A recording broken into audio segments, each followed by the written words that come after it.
I'll put you out of your misery. Say wham.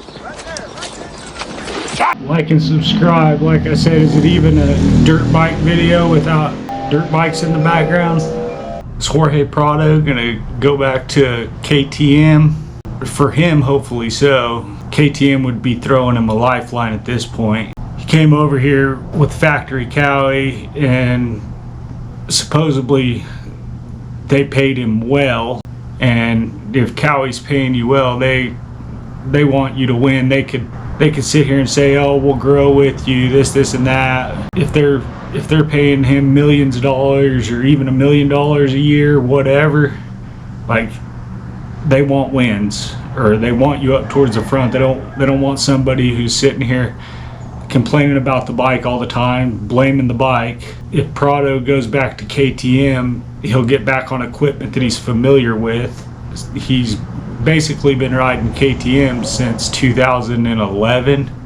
I think was when he got his first deal with KTM, which would have made him like 10 or 11 years old, and he's been on KTMs his whole life since then.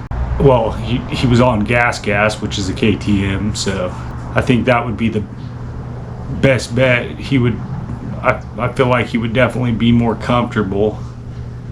I mean, because I've got first-hand experience with that. I rode a KTM, started riding a KTM in 2001, and until I got this bike, I rode KTMs, and still to this day, I'm not really comfortable on this bike. It just doesn't, to me, it feels foreign.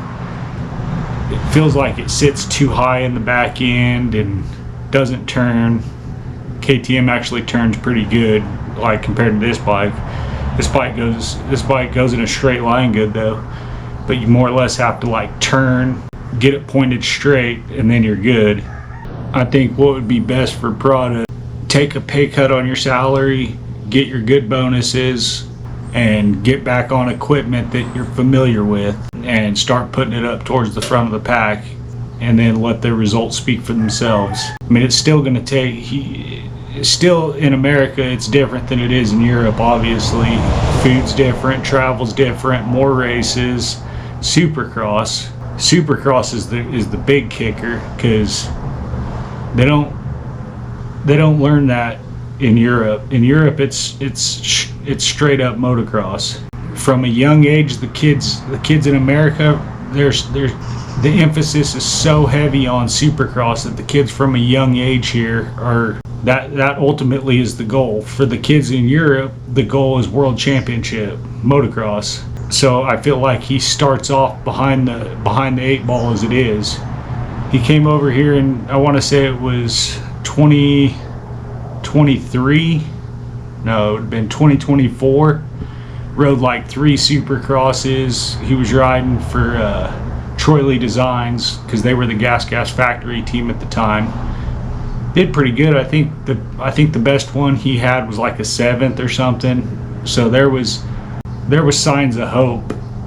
And then Cowie came at him with a big old contract, or a big payday, and he hasn't really delivered yet. Like, I think 6 races, they were giving him like 6 races. Well, by the time they got to 6 races, he was out for the year, dislocated his shoulder or whatever. And then they put their attention towards the outdoors, thinking that he was gonna smash it in the outdoors, and all he was doing was complaining about the bike, blaming the bike. It's the bike, why he's getting 20th or whatever. So Cowie now has put all their time and energy into trying to get the bike dialed in, and they're getting the bike better for him, because he's running like top 5, maybe top 7, 5th to 7th, which is good. But like I said, if Cowie's paying him a lot of money, Cowie wants wins. They don't want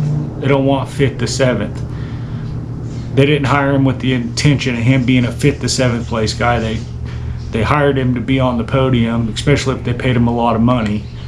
Now that they've got Sexton coming, Prado can roll along, and I think if he goes to KTM, they're throwing him a life preserver, and he gets better, obviously. Yeah, I hope Prado gets back on KTM. Gets on KTM, I feel like he rides better. His confidence will start going up. And I think he's plenty talented enough. Obviously, you don't win 4 championships in the MXGPs and not know how to ride a motorcycle. Should be interesting though. Take a pay cut, get on a bike you're familiar with, and then let your riding talk for itself. It's the best move he can make. Interesting to think about though. You can't handle the truth!